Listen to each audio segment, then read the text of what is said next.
Hey, Poppy, thank you for coming on.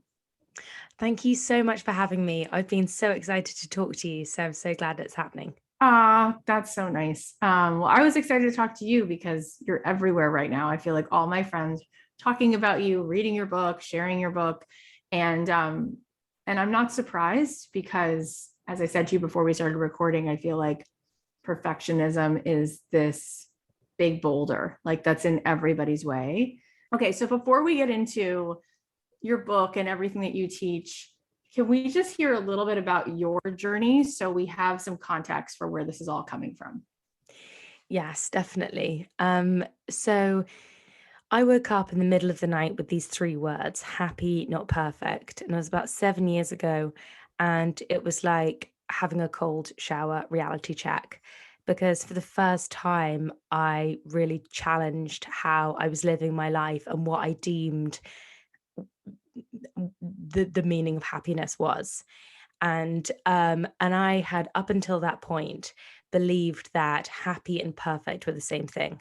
And so I felt so unworthy, and I just knew I had to be better. I had to be better to be to kind of really to feel safe, to feel loved, to feel like I had a sense of belonging. And I felt I as I was none of those things. So I had to work harder, I had to Of work course. out more, I had to look better.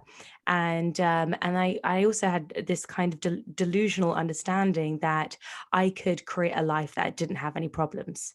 So, I'm going to be happy when I don't feel insecure anymore. And also, I've sorted out all the issues that are right in front of me. And that drove me to like total burnout and exhaustion. And in that moment, when these words came to me, like happy, not perfect, it was this moment realizing that, wow, perfect doesn't exist. And if I keep thinking that I can create a life with no problems, then I'm going to be waiting for my entire life. Mm. And actually, how could I redefine happiness? And so, kind of cut a long story short, I from when I was little, I kind of created, coping strategies to mask and deal with the insecurity I had inside, and that led to workaholism, that led to people pleasing, um, and that then led to chronic exhaustion 20 years later. And the health crash was really the kind of stimulus I needed to really reevaluate the rules I was living by and if they were actually healthy and helping me. Mhm. I just feel so um, touched by those words. I feel like there's so much medicine in those words, like the idea that if you're going to wait for a life where everything is perfect, you're never going to be happy. And that's so powerful. And we're told in so many areas of culture that kind of perfect does exist. And obviously, I don't think we can have this conversation without really mentioning Instagram and mentioning this digital world that has really taken over our world in such an extreme way that all of us have these kind of digital avatars as versions of ourselves. And so, even though consciously and rationally we know everybody is projecting an identity that can be flawless online because online is 2D, it's not 3D. Yeah. And then we become not only disappointed by not matching up to our own digital avatar, but then we obviously are not, we compare other people's perfect outsides because the illusion of someone can be perfect, but the reality of someone isn't. And it's disorientating, I think, at times, because everywhere we look, perfect looks attainable and it's become the new normal when really it isn't. Yeah. I feel like these are the things, it's almost uncomfortable to have you say them out loud because these are the things that people are waking up with, and whether they're aware of them or not, they're they're feeling this all day long, comparing themselves. I know that with my audience, we talk about this all the time. Like, I want to do X, Y, and Z, but it's something that is not as nice or as shiny as what this person's doing, or I don't know where it's going to lead, or what if people don't like it, or there's just such a feeling of I can't gain momentum unless I know for sure that somebody gives me the permission and says, like, no, it's great, it's perfect, do it. It's like people are unwilling to tolerate how uncomfortable that is. So since that is so much of what's happening, how do we actually overcome that? So, after kind of years and years and years of research, I really found the concept of flexible thinking to be the real medicine to very toxic thought and toxic thought health that I was putting up with because I really didn't know that my internal world could look any different from what it was, which was a fire pit of a very, very loud inner critic telling me all the reasons why I couldn't do something, all the reasons why I'm inadequate, all the reasons why, I should question my value. And I don't want to be too gendered, but women, I think, are more vulnerable to this than men, and the ego is extremely slippery because it changes its shape the whole time.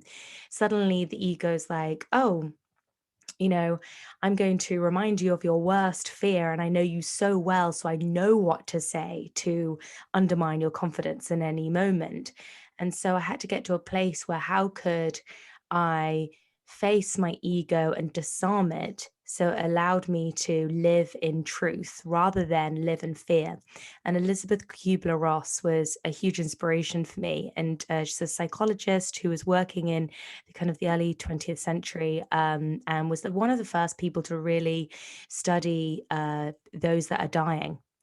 And her work is so profound that one point that really stuck out for me was when she spoke about how humans only have two emotions, love and fear, and every single thought and every single behavior is a manifestation of either of the two. And suddenly I was like, oh wow, when you can boil it down to that, like to such a just to two simple things, like, is this thought right now coming from fear or coming from love? And all our ego is fear. And and that was really helpful in the path to go, but what does then love look like? Because it's this huge word. We talk about self-love, but what does that even look like practically?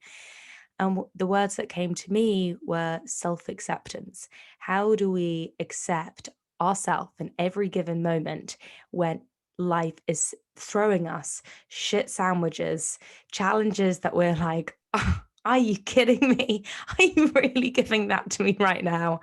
How do we still like dive deep into self-acceptance? Wow, that is so beautiful. And I was just at a dinner and we were talking about like what's your favorite line from a song? And I have so many that I was like, oh, this is going to be hard. But I just picked one, which is an Indigo Girls song. And the line was, the hardest to learn is the least complicated. And what you just said, it feels like that, right? It feels like it's not complex. It's either coming from love or fear, but it's the hardest to learn because we're so committed to the story of what I want is on the other side of what feels hard. What I want my whole life, I knew I had to like earn and achieve and like, as Mary Oliver says, walk on my knees for thousands of miles. So we get so wired to be in these states of resistance and fear that we don't even notice them. Like they're just, that's just a Tuesday. I think that is such an important point. Like fear becomes our normal, and um, and it's crazy. I remember, my dad used to always say, "Well, it's hard work. If Of it was course. easy, everybody would do it." And all these kind of, these throwaway lines that as children we all become so heavily conditioned in believing that life should be a struggle. Even the language we use around working, this idea of like hustling, there is like this element of pain that we feel we've got to inflict on ourselves. And I certainly did. I thought I wasn't working hard enough unless I felt I was really stressed out and in pain and couldn't do one single extra email. And if I could, then I wasn't working hard enough.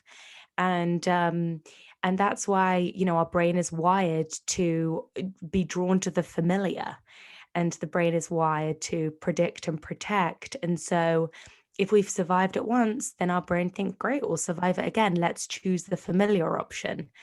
But often we're choosing like painful relationships to go back through those patterns over and over again. And that stepping into love, that is what can often feel the most dangerous. But obviously it's an act of self-love. It's not dangerous, it's just unfamiliar. And so that's what makes us kind of feel like uncomfortable about it. So rewiring ourselves it's a lifelong process, I think. It's so good. And it's so interesting where one of the human needs is certainty. People want, like you said, what's familiar. At the same time, what everybody is thirsty for is something expansive, is something transcendent, is something exciting and magical, and that feeling of the wind in your hair. But that's on the other side of certainty. Like you have to be willing to let go to actually walk toward that horizon. There's going to be a moment where you're leaving what is familiar for what is not. And that unfamiliar, it's so potent and pregnant with possibility, but it's also so terrifying that if you boil it down, people will just choose it over and over again because at least it's familiar. And it's just really fascinating when you think about that. So then in your experience, what allows you to flip that so that you get to have a little piece of that neon light experience of magic? So I remember my mum telling me a story about a bird kind of perching on a twig. And she's like, and my mum's a psychotherapist. So, and I grew up with it. I grew up obviously having a psychotherapist mum, which is definitely kind of an interesting experience. But and through her thousands of clients, she'd always say, we are all little birds on twigs, and we get so terrified about the thought of the twig beneath us breaking. But I've got to remind people that we all have wings, and we can all fly to another twig and fly to another twig. And I thought, oh gosh, it's having that self trust that we all have wings, I think is the greatest skill and gift we can give ourselves. And I think that's really when our anxiety rises, when we forget we have the wings, we forget we have the tools, we forget we have this like unbelievable resilience, inner strength we all have inside. And so in the book, I write about flexible thinking as a way for us to constantly develop this self trust that we can always choose a new direction. Like, the fly bashing against the window time and time again, just thinking if it's going to bash harder, the window will open, will eventually get exhausted. But the fly that pauses and actually goes, oh, the window next door is open, flies through with ease.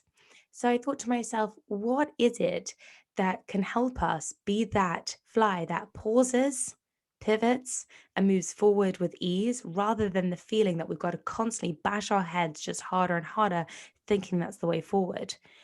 And Great analogies. I love the birds and the twigs. I love this example of the next window over is open.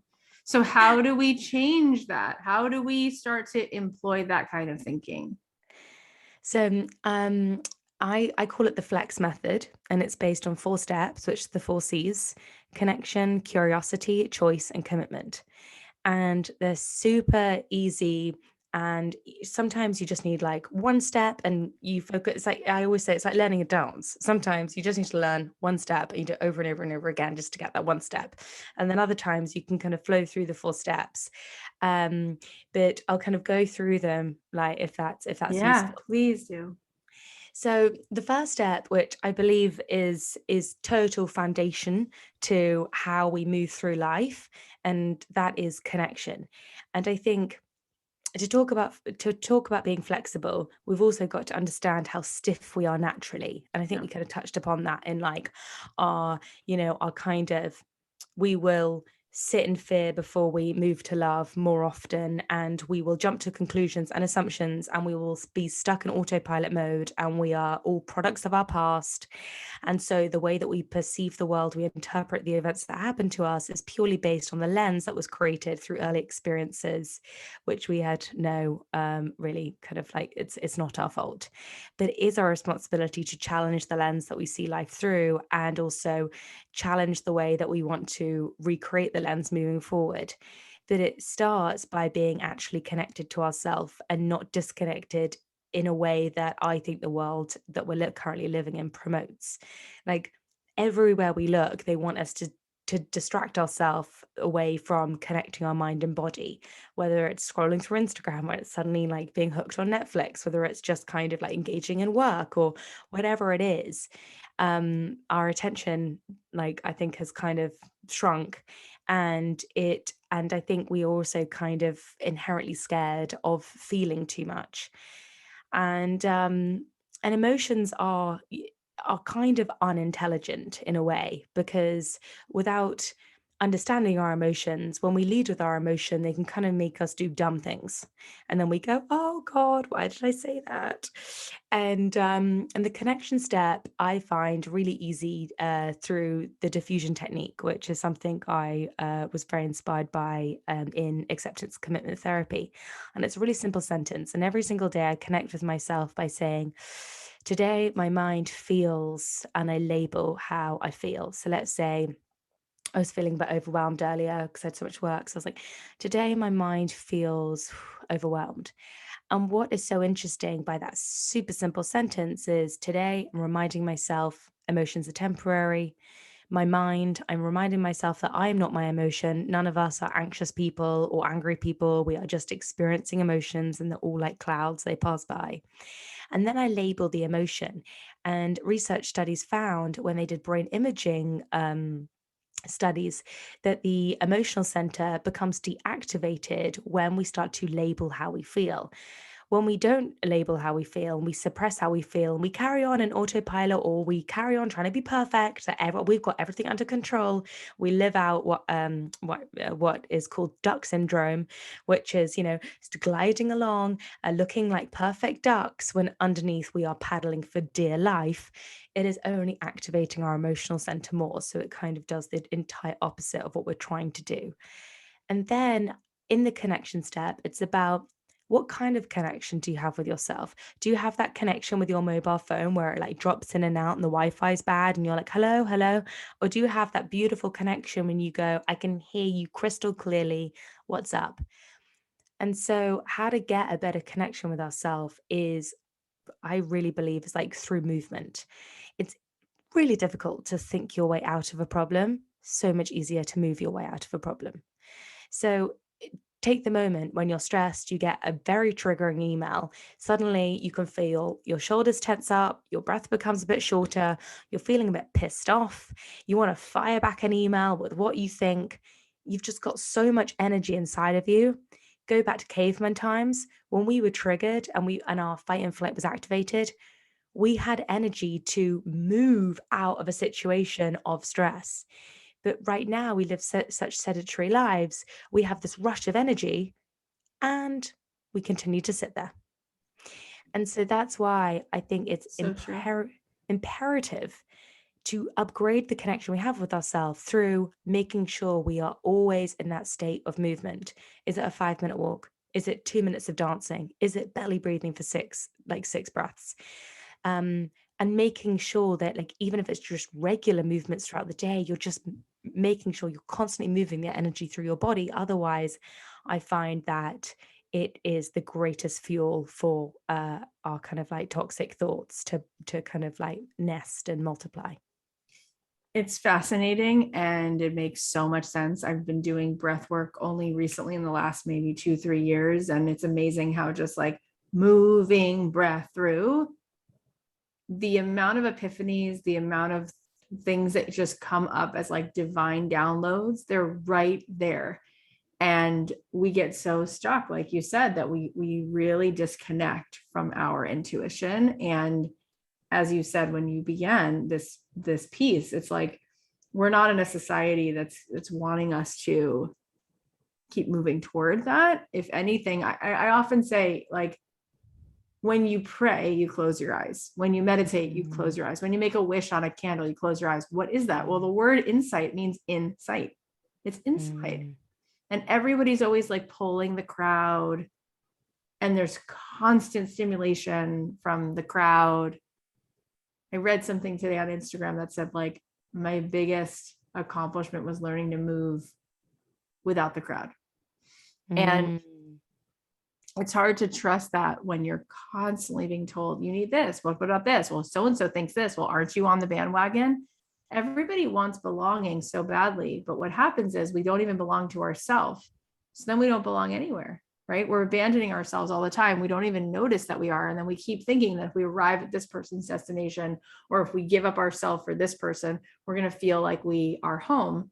But again, it's not the twig, it's the wings. And that's what's so fascinating. It's like, it isn't complex, but it's something that we really, for some reason, we get so pulled out of center.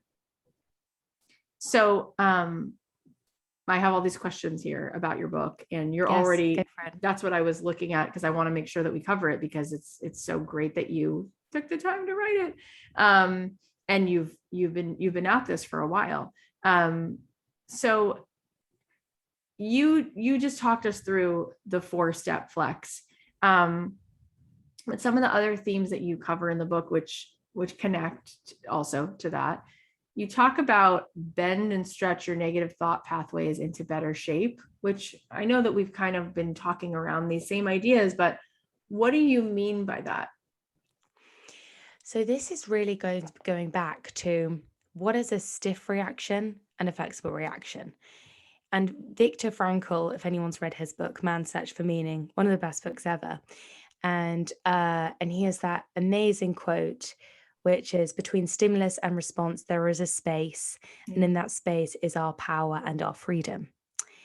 And so a bendy response is us pausing, not giving in to that reactive brain we have that wants to, again, like reply to that email or respond to that point of view that opposes us with, you're wrong, or trying to defend our opinion. It's that really curious brain that says, tell me more. That's interesting. Tell me more about that. Or when our inner critic starts to pipe up when we're just about to do something out of our comfort zone, and it says, oh my God, what are you going to do? You're making a fool of yourself. Like you're inadequate. You're not good enough. You shouldn't be here. What are they going to think of you? It's pausing and saying, is that true? Is that true, that thought?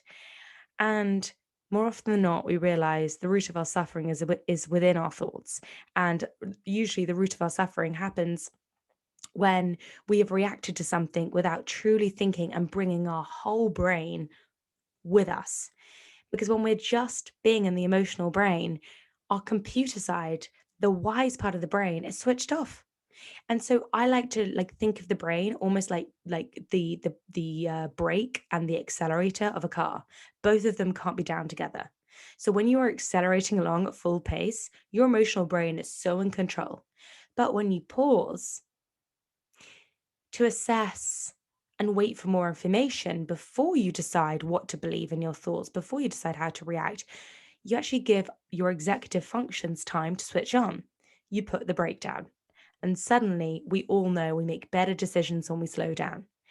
And so this idea of bending is bending away from being fearful, critical towards ourselves, and actually bending to being compassionate, choosing to be kind in everything we do, choosing to be kind to ourselves, choosing to be kind to others, and then committing to the person we want to be.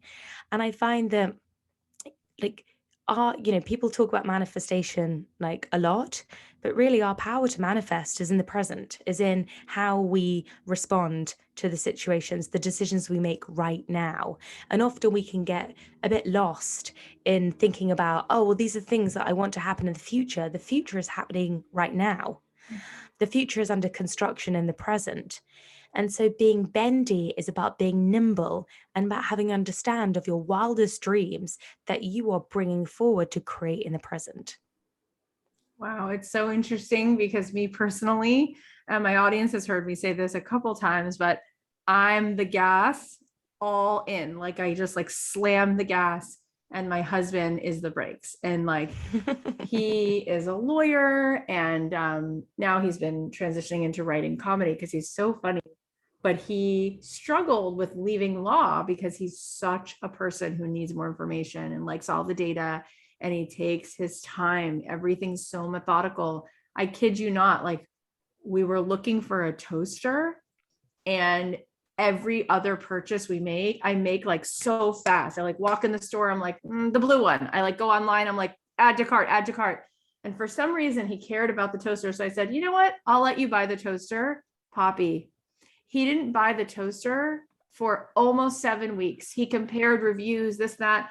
We at one point we were in Bed Bath and Beyond. He's like, no, I know I can get the one with this other feature. I'm like, it's $189. You could have had 6 of them by now. Who cares? That shows you sort of how long it takes him to make bigger decisions, where to move, where to live, where the kids should go to school. But what I realize, and not just as you're talking, but it definitely is reassuring as you're talking, but it's a very important thing for me to have that in my life because I'm so in my emotional brain that I don't give my time. I don't give myself time to pause and to think and to calibrate. I just like make decisions. And some of that's good because there's a ton of movement and momentum, and I learn through doing, and I do it messy and I don't overthink it. But some of it makes me feel very spun out. And I can see where like having him like at the other extreme somewhere, maybe we find the middle. So I just think that that's so interesting that you talk about that. Another thing you talk about in the book is this theme of like unravel your emotional block, like whatever's blocking you. What does that mean? How can we identify what that is? So in the book, that's why I added in loads of exercises, because our emotional blocks are sometimes not what we think they are, and also they change. And you think you've kind of unblocked one, and then something else comes up, and that's why we're always a work in progress. And I think it's nice to know that, I mean, what I believe anyway, there's no such thing as perfect mental health. So this idea that we can be wholly unblocked, I'm like, maybe the Dalai Lama, but like most of us are, we're like onions. You kind of go for one layer, then you find another layer. And I think it's really coming through self-inquiry. And as the ancient Greeks said, know thyself. And when we do take a pause to actually understand like that every single emotion has such a purpose. And I think like I try not to be led by my emotions, because in my kind of heart of hearts, like me without this work is like one huge ball of emotion. And for any of you that follow astrology, I'm a Cancerian, so I'm like hyper emotional, and so it's been like a real learning curve to be able to, how do I decipher, unlock my emotions for all their power and wisdom and understanding of myself, but not be driven by them and make decisions that I then regret. As Ray Dalio says, the quality of your life is based on the quality of your decisions. So this idea of like unraveling our emotional blocks, often I think there's a number of different kind of like exercises to kind of like help you where your emotional blocks are. And I would say I have this amazing spiritual teacher, and she always asks me, what would be the hard decision in this? So I was in this relationship. I was like, oh, I don't know if I should stay or I should go. I just don't know what I should do. I don't know if it's the right relationship. And she's like, what feels most uncomfortable? And I'm like, well, actually staying, because I'm someone who's been single for like decades. I actually thrive being single. So for me, getting out of a relationship is more, it feels better than staying in something. and actually facing up to my mirror and actually working through something. I'd rather like dart, move countries, and suddenly be like, oh, I'm in another country. That's why it can't work. And that's been really powerful, because then you really realize where your emotional blocks are. I didn't realize I probably had more of an issue with commitment than I thought, until I was in it and I was like, actually, this is feeling uncomfortable staying here. And actually, my confirmation bias was trying to find all the evidence for why I should go. And so yeah, so if you are in a tricky situation, regardless, like, oh, changing jobs or any sort of, or moving countries or moving cities or moving houses, just think to yourself, like, what feels a bit more uncomfortable. And that's where I think often our emotional blocks lie. Mm, that's really juicy. That's really, really juicy. Um, you also talk about in the book, this is like a beautiful theme, which is create a life that's aligned with your deepest values and aspirations. And I feel like everybody wants to do that, but even though that word is a buzzword, alignment, I don't know that everybody even knows how to do that, how to find that. What do you think about it? How to find alignment. Yeah, so that you can live a life that's in alignment with your values and aspirations. Like, we first have to. Understand our values. So, in the book, in the last chapter, I give you 26 questions to answer, because again, our values change. And I think, the values we were conditioned with, I think we spend a number of years like living by them. And then we have kind of values in different stages of our life. And so I think it's really important to every single year have a routine check as to what is my value and where does this like lie in the priority list. Because one year maybe work is, finding fulfilling work is, a high value and high on the priority list, and thus you allocate time differently depending what your values are. And I think we feel out of alignment when things feel really difficult. And this goes back to that kind of the conditioning of, oh, work has to be really hard, life has to be really hard. And don't get me wrong, growth can sometimes feel really uncomfortable. And that's different from, I think, the universe or like our soul telling us that we're going in the wrong direction. And again, it's like getting really quiet, and it's the pause. It's the power of the pause to realize, is this uncomfortable because it's not right for me? Or is this uncomfortable because actually it's growing me? And like, no one has the answer but yourself. So, in terms of like your values, what I think is really important to do is usually kind of just be really scrappy, get a mind map and go, what would be like my wildest dream self? Like, what's she doing? What's she like?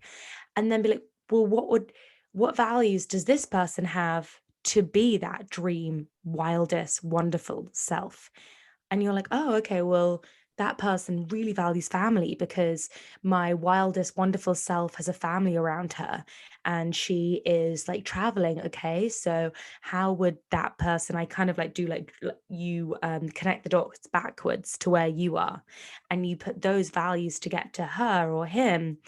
And that's then when you come up to every decision, you have your own personal manifesto, and it saves you so much time, because suddenly you get an opportunity. Do I want it? Do I not? You literally pull up your mind map of your like dream, wonderful, wildest, beautiful, best self, and you go, does this decision get me closer or further away to my dream, wildest, wonderfulest self?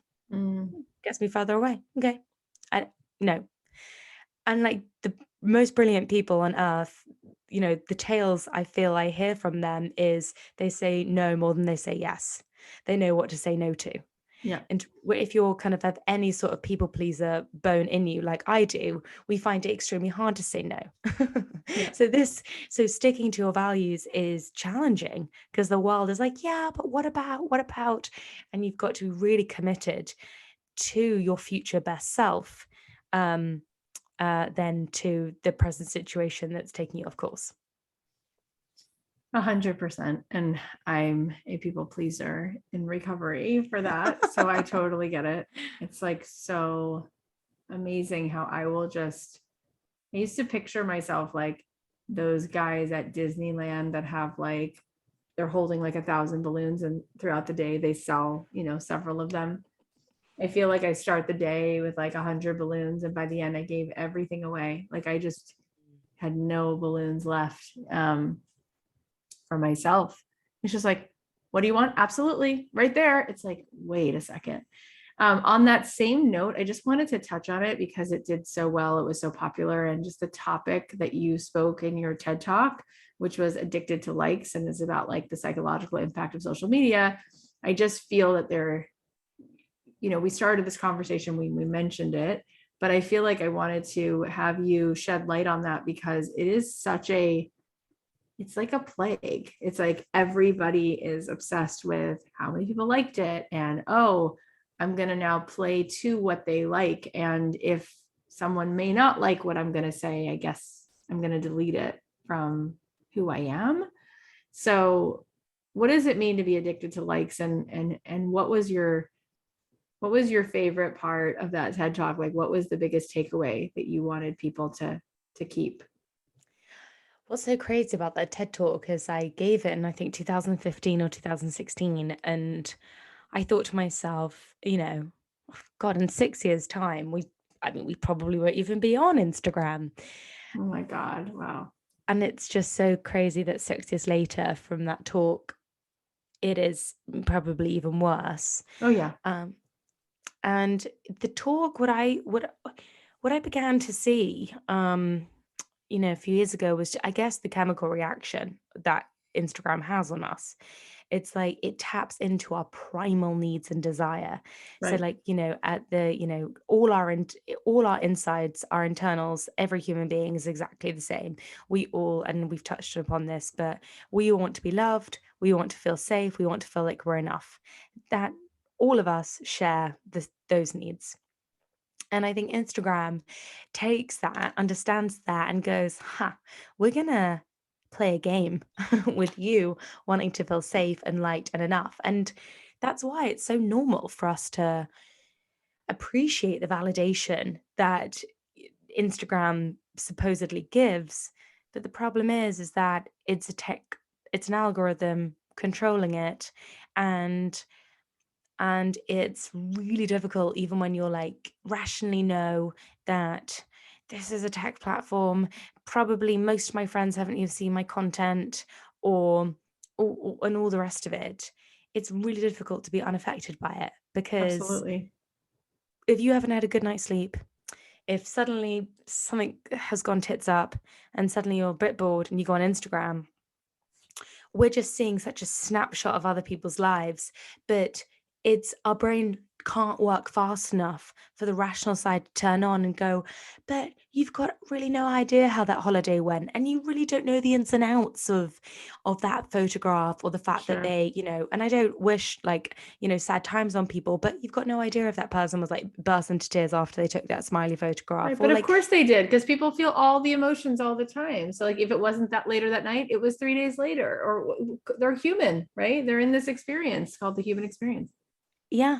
And I just think Instagram, there's so much information being bombarded at us that it's really, we don't have time to put a 360-degree outlook on it when we're on it. We are, our primal needs are triggered and our psychological safety is turned unsafe. Right. And so the talk, it was interesting at the end. I watched it the other day because I totally, you kind of like, I'm sure you've done episodes and you're like, what did we say in that episode in Yeah, of like course. 143?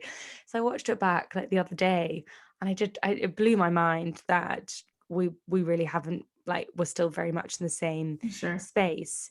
But the comparison thing I think is is Instagram. I remember being like, Instagram should be called Comparagram because it puts comparison on steroids. Yeah. And I mean, TikTok's kind of the same. You end up literally 45 minutes later and you're on your aunt's kind of old school friends, like dog walkers Instagram, and you're like, how on earth did I get here? This is not healthy 100%. for me to know this much information about so many other people. Yeah. Yeah. And it's so fascinating how much of a role we allow other people's opinions to play in our entire life, right? Like, it's just so often that people don't live life on their terms. And yet, like you said, the future is happening now. But if you're doing you based upon what's going to get a like, how do you stand a chance to ultimately feel like you showed up for your assignment, your job, your life, your truth? So these things can't be talked about enough. The other place where you're doing a lot of talking about these things is on your podcast, Happy Not Perfect. Tell us a little bit about what people can expect when they listen to the podcast. So I really wanted to create a space for the research I was doing into this field, and for us to really understand our brain, because I think true change comes through education. Like, out of all the things I've done, and I've done crazy meditation and crazy sound baths and breath work and so much therapy and all the rest of it. And actually, when I really think to myself, and this is why kind of the center of the book is around like learning about how our brain works. The podcast is just really an extension of that. Is like, when we understand how we work, we can work better. But if you don't understand how you work, how can you fix how you work? And the kind of, I think the greatest freedom I've had is to understand what makes me me. And the podcast is very much about just talking to incredible kind of like, mental health professionals, really, just to understand like how kind of, I guess, the education we never got given at school about kind of like how to be a human being in earth school. Right. But yeah, so that's kind of like the format, but it really feeds into like kind of all the different kind of like work I do is really with that aim. It's like, how do we share this insight about how to be human Yeah. and help us all kind of get through it? Let me ask you this as we're wrapping up, since the podcast and the book share this happy, not perfect. What does it mean to be happy? I remember talking to Jillian Michaels about happiness, and she said, there's no arrival. Like, it's not a destination, it's not like this happened and now this, and now I'm happy and I'm happy here. It's like, she said, well, you might be happy for 6 hours or 3 days, but so what does it mean to you, happy? What does that I mean? think I think to me, happy in a way now means flexible, because when I know that I can be flexible, I know that I don't ever have to break. I can, like we've just discussed, I know that I can bend around any challenge that comes my way. And I know that I can always create a better shape afterwards. And that really leads to those words of like self-acceptance and self-trust. When we trust ourselves that we have the strength and all the tools inside of us, we then can live life, really going back to those first points we said, we can live life leading with love and not in fear. And so to me, happiness is waking up every day and choosing to live with kind of self-compassion, um because then it's so not based on anything external. I don't need to control my external environment, because I can kind of roll with the punches. 100%. And this whole thing about not being perfect, why does it matter so much to you that you put it in the title of everything?